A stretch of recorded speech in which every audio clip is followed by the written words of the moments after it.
कभी कभी ऐसा लगता है ना कि लाइफ में ग्रोथ बहुत स्लो हो रही है। हाँ, मैंने भी ये चीज़ फील करी है when I was stuck at a package of 4 LP। लेकिन एक डिसीजन ने मेरे लाइफ की ट्रेजेक्ट्री को बदल दिया। Today I am working in a product based company with a salary hike of more than 400%। But the question is, ये सब हुआ कैसे? आइए चलिए शुरू से शुरू करते हैं। तो सबसे पहले मैं अपने बारे में बता देता हूँ। मेरा नाम जगजोत सिंह है and I am a software developer. I was born and brought up in Delhi. I did my schooling from Delhi and उसके बाद for BTech I went to a Tier 3 college. The name of my college is Guru Nanak Dev engineering college. This college is in Ludhiana.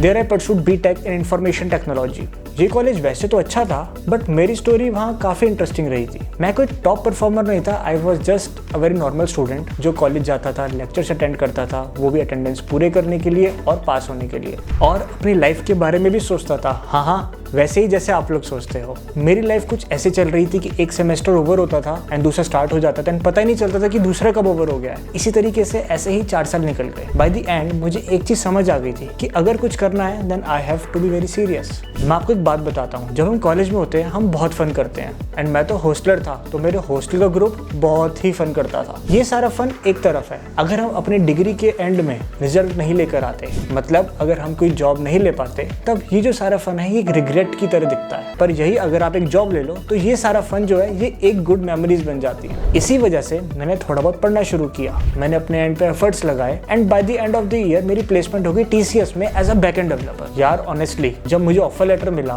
तब अलग ही feeling थी। पहला offer, पहला package, पहली job, ये मेरे लिए एक स्पेशल चीज थी और मुझे ऐसा लगने लगा था कि मेरी लाइफ अब सेट है। तो शुरुआत हुई मेरी TCS से। TCS में मैंने 3 साल काम किया। As you all know that TCS is a service based company. वहां पर मैंने एज अ बैकएंड डेवलपर काम किया and my tech stack was Java, spring boot, MySQL, Apache Kafka, micro services. तो इधर कुछ साल काम करने के बाद मुझे रियलाइजेशन होने लगा कि यहाँ पर हाइक कम है। जितनी भी सर्विस बेस्ड कंपनीज होती है उनमें आपको हाइक बहुत ज्यादा नहीं मिलती एंड धीरे धीरे कुछ टाइम बाद ये चीज चुभने लगती है कि आप बहुत ज्यादा काम कर रहे हो but what you are getting by the end of the month is not satisfactory. तो मैंने ये डिसाइड किया that it's time for a change. पर ये चेंज लाना इतना आसान नहीं होता। ये डिसीजन लेना that I will make a switch from a service based company to a product based company, इस चीज के लिए मुझे एक चीज तो पता लग गई कि सिर्फ रिज्यूमे बना के ये चीज नहीं होने वाली। इसके लिए प्रॉपर एक रोड मैप बनाना पड़ेगा, इसके लिए प्रॉपर स्ट्रेटेजी बनानी पड़ेगी। तो मैंने सबसे पहले बहुत सारे जो जॉब पोर्टल्स थे वहां पर अपनी एप्लीकेशन डाली। लिंक्डइन, naukri.com, इंडीड, ग्लासडोर, हर जगह मैंने अपनी एप्लीकेशन बनाई। वहां पे हर जगह मैंने वहां पर अपनी प्रोफाइल बनाई, अपने स्किल सेट को मेंशन किया and I started applying to companies. This process went for 6 to 7 months but at the end the result was 0, disappointment. Imagine करो रोज एक ही चीज करना, सुबह उठ के जॉब पोर्टल खोलना, देखना कि आपने जिस जॉब पर कल अप्लाई किया था उसका स्टेटस अपडेट हुआ या नहीं हुआ, आप जिस चीज के लिए शॉर्टलिस्ट हुए थे क्या उसके लिए इंटरव्यू की मेल आई या नहीं आई। For the last 6 to 7 months I was doing this. तो ये मेरे लिए बहुत ज्यादा डिसहार्टनिंग था। फिर एक दिन मैंने सोचा कि 6-7 महीने हो गए यार, कुछ हो नहीं रहा, कुछ तो गलत हो रहा है ना। फिर मैंने दोबारा से अपने जॉब पोर्टल्स को देखा। naukri.com पर मैंने ये देखा कि मेरी प्रोफाइल 100% अप टू डेट नहीं है। मैंने अपने एंड पे डिटेल्स तो डाल दी है पर नथिंग इज हैपनिंग। तब मैंने अपनी प्रोफाइल को सबसे पहले सारी details A to Z 100% mention करी, जिसमें मेरी सैलरी डिटेल्स, मेरा एक्सपीरियंस, मेरे प्रोजेक्ट, मेरी सर्टिफिकेशंस, A to Z सारी चीजें मेंशन कर दी। बट ये सब चीजें मेंशन करने के बाद भी आपके पास कॉल्स नहीं आती। तब मैंने यहाँ पर एक ट्रिक लगाई। हर कंपनी आपसे कम से कम 3 महीने का नोटिस पीरियड मांगती है, which is of 90 days of notice period and ये बहुत ज्यादा होता है। इमेजिन करो आप किसी को हायर करना चाह रहे हो, तो क्या आप किसी के लिए 90 days वेट करोगे कि वो अपनी दूसरी कंपनी से निकलेंगे फिर हम उसको हायर करेंगे? नहीं ना। Similarly with these companies. तो अपने नोटिस पीरियड को 3 months मेंशन करना is not a good thing. तो मैंने यहाँ पर ट्रिक लगाई। मैंने अपने 3 months ऑफ नोटिस पीरियड को हटा के 1 month of notice period mention कर दिया एंड ये ट्रिक थी just to get shortlisted for any interview. जैसे ही मैंने ये चीज करी मेरे पास इंटरव्यू कॉल्स आने लगी, मैं कंपनीज में शॉर्टलिस्ट होने लगा। सबसे पहले मैं शॉर्टलिस्ट हुआ इन्फोसिस में। इन्फोसिस का इंटरव्यू हुआ। There were 3 rounds of interview and मेरा इंटरव्यू अच्छा गया and I got an offer from them as well, obviously better than what I was getting in TCS। And उस टाइम पर मेरे को एक पॉइंट मिल गया, okay now I can resign from my company and I can serve a notice period of 90 days। यही चीज सब लोग करते हैं, मैंने भी किया एंड मेरे पास 3 महीने का नोटिस पीरियड था एंड उस 3 महीने में आई वाज थिंकिंग कि मेरे पास बहुत कॉल्स आएंगी। बट पहले महीने की जब 20-25 दिन निकल गए तब मेरे पास कोई कॉल्स नहीं आ रही थी। I was just having an offer of Infosys. मैंने इसके बाद एक और ट्रिक लगाई। मैंने सोचा क्यों ना थोड़ा सा इन्वेस्टमेंट कर दिया जाए। हर जॉब पोर्टल का एक वर्जन होता है, प्रीमियम वर्जन भी होता है, तो हम क्या प्रीमियम लेके ट्राई कर सकते हैं। तो मैंने थोड़ा सा पैसा वहां पे लगाया एंड naukri.com का प्रीमियम ले लिया। जब मैंने प्रीमियम ले लिया तब मुझे पता लगा कि मेरी प्रोफाइल बूस्टअप हो जाती है in the top candidates, and जो नॉन प्रीमियम कैंडिडेट्स हैं उनके साथ मेरा कंपटीशन होता ही नहीं है। इससे फायदा क्या हुआ, रिक्रूटर को मेरी प्रोफाइल दिखने लगी and I started getting calls from different companies. I started getting calls from EY, Harman, Deloitte, CGI, Volkswagen, जिसके पास 6 से 7 महीने से एक भी इंटरव्यू कॉल नहीं आ रहा था, उसके पास ऑल ऑफ अ सडन दिन में 3 से 4 इंटरव्यू कॉल्स आने लगे। स्टार्टिंग में मुझे डर लगता था इंटरव्यूज देने में कि कहीं मुझसे कुछ ऐसा क्वेश्चन ना पूछ ले जो मुझे ना आता हो। बट जब मैंने 2-3 इंटरव्यूज दे दिए तो मुझे कॉन्फिडेंस बिल्डअप होने लगा। जो क्वेश्चंस आते थे वो रिपीट होने लगे। जब मैं नोटिस पीरियड पर गया था तब मैंने अपनी तैयारी साथ साथ करता रहा था, एंड जब मेरे पास इंटरव्यू कॉल्स आने लगे मैंने दिन में 3 से 4 इंटरव्यूज दिए। कई बारी थर्ड पार्टी इंटरव्यूज भी होते थे बट मैं उनको अटेंड करता था। क्यों अटेंड करता था, वो था एक्सपीरियंस लेने के लिए। मैं जितने इंटरव्यूज दूंगा मेरे को हर बारी कुछ नया सीखने को मिलेगा, and the same thing I can apply in the other interviews as well. And ये मेरे साथ एक्चुअल में हुआ था। एक इंटरव्यू में अगर मुझसे क्वेश्चन का आंसर नहीं होता था तो मैं दूसरे इंटरव्यू में वो क्वेश्चन का आंसर दे पाता था, वो भी बहुत अच्छे एक्सप्लेनेशन के साथ, क्योंकि मैं उन सब चीजों की स्टडी करता था। It's not only about giving interviews, it's about आप अपने इंटरव्यू में जो जो चीजें नहीं बता पाए उन सब चीजों को पढ़ना, उन सब चीजों को पढ़ने के बाद प्रैक्टिकल इंप्लीमेंटेशन करना, तभी आपको उस चीज की एक अच्छी अंडरस्टैंडिंग हो पाती है। मैंने इस चीज को अप्लाई किया एंड मैंने बहुत इंटरव्यूज दिए। जितनी मेरी कंपनीज के नाम मेंशन किए थे,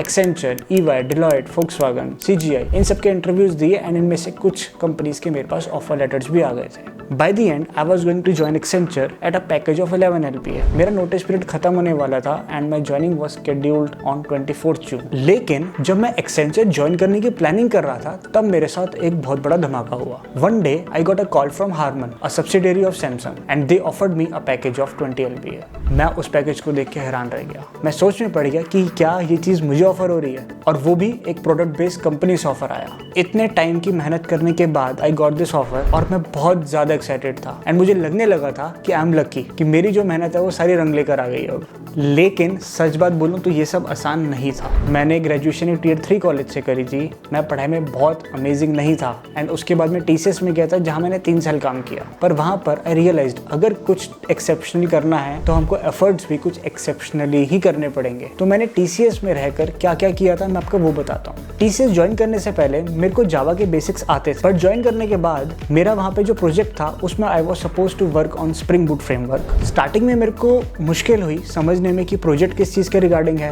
पर धीरे धीरे जैसे मुझे टास्क मिलते रहे मैं समझता रहा कि इनका मतलब क्या है, इनकी बिजनेस रिक्वायरमेंट क्या है, इनकी फंक्शनैलिटी क्या है। तब मैंने साथ साथ लर्निंग करी। मैंने यूट्यूब, यूडेमी कितने सारे कोर्सेज लिए। उसके बाद जाके मुझे समझ आया कि ओके API कैसे बनानी है, लॉगिंग कैसे चेक करते हैं, हर चीज़ को मैं देखने लगा। माइक्रो सर्विसेज को इंटरेक्ट करने के लिए वी यूज अपाचे काफका, तो अपाचे काफका कैसे काम करता है। तो ओवरऑल मुझे समझ आ गया कि डेटाबेस, अपाचे काफका, जावा, स्प्रिंग बूट ये सब चीज़ें काम कैसे करती हैं। एक बैकएंड डेवलपमेंट का फ्रेमवर्क की नॉलेज अच्छे से आ गई थी एंड मुझे समझ आ गया था कि as a backend developer what I am suppose to do. तो बस मैंने अपनी तैयारी उसी तरीके से स्टार्ट करी। TCS पे मैं जिन चीज़ों पे काम करता था मैंने उन सब चीज़ों की लिस्ट बनाई एंड उन्हीं चीज़ों को लेके मैंने छोटे छोटे प्रोजेक्ट्स बनाने लगा। पर्सनली अपने कंप्यूटर पे बना के मैं उनको गिटहब पे अपलोड करता था। इससे मेरा बैकएंड डेवलपमेंट के छोटे छोटे टास्क करके मैंने अपना एक टेक स्टैक क्रिएट कर लिया था जिसपे मेरे को अच्छी नॉलेज थी। एंड जब मैंने इंटरव्यूज देना स्टार्ट किया मैंने उनको अपनी रोल्स एंड रिस्पॉन्सिबिलिटीज के बारे में बताया। मैंने स्पेसिफिकली मेंशन किया कि मैंने किस डोमेन में काम किया है। तब I was able to stand out of the crowd. आपको कुछ ऐसा करना है जिससे आप सभी लोगों से अलग दिखें। जैसे I gain the knowledge of Apache Kafka, जिसको लिंक्डइन ने बनाया, जोमेटो यूज कर रहा है, नेटफ्लिक्स यूज कर रहा है। तो ये सब चीजों की नॉलेज लेना इज अ गुड थिंग। इससे रिक्रूटर को पता लगता है कि आप सीरियस हो चीजों को लेके। जब मैंने इंटरव्यूज दिए तब मुझे रियलिटी चेक पता लगा it's not only about technical skills. आपको DSA आता है, आपको फ्रेमवर्क की नॉलेज है, आपकी प्रोग्रामिंग लैंग्वेजेस पे अच्छी कमांड है। बट ये सब होने के बाद भी अगर कोई कैंडिडेट सिलेक्ट नहीं होता कंपनी में तो कहीं ना कहीं तो कमी है। And the problem was in the communication skills. इसका मतलब that the candidate was not able to convince the recruiter कि आप मुझे हायर करो। एट द एंड ये चीज हमको समझनी पड़ेगी कि companies are running a business and by the end of the day they want to earn money. अगर आपके पास ऐसा स्किल सेट नहीं है that you can't make them earn money, तो फिर वो आपको हायर नहीं करेंगे। You have to be very convincing जब आप अपना इंटरव्यू दे रहे हो, जब आप अपने टेक्निकल स्किल्स को भी बता रहे हो, then you have to sell yourself in such a way कि सामने वाला बंदा आपको हायर कर ले। तो ओवरऑल मैंने बहुत सारे इंटरव्यूज दिए, एक कंपनी के 5-5 इंटरव्यू दिए। ऐसे राउंड्स क्लियर करने के बाद फिर जाके I got this offer. So guys, this was my journey of getting a hike of more than 400%। तो एंड में मैं यही कहना चाहूंगा कि अगर आप कंसिस्टेंट हो, अगर आप अपने टेक्निकल स्किल्स को अपग्रेड कर रहे हो, अगर आप प्रोजेक्ट्स बना रहे हो एंड आप ऑफिस के साथ साथ पैरेलली पढ़ रहे हो, DSA कॉन्सेप्ट्स क्लियर कर रहे हो, तो फिर आपको एक अच्छा पैकेज लेने से कोई नहीं रोक सकता। लाइफ में अप्स एंड डाउन्स आते रहते हैं, पर इन अप्स एंड डाउन्स से हम कुछ सीखते हैं, हम स्ट्रगल करते हैं, बट बाय द एंड जब हम सक्सेसफुल हो जाते हैं, तब ये जो अप्स एंड डाउन्स आते हैं, इन सब चीज़ों को हम देख के ये कह सकते हैं कि they made me struggle but now I am a different personality.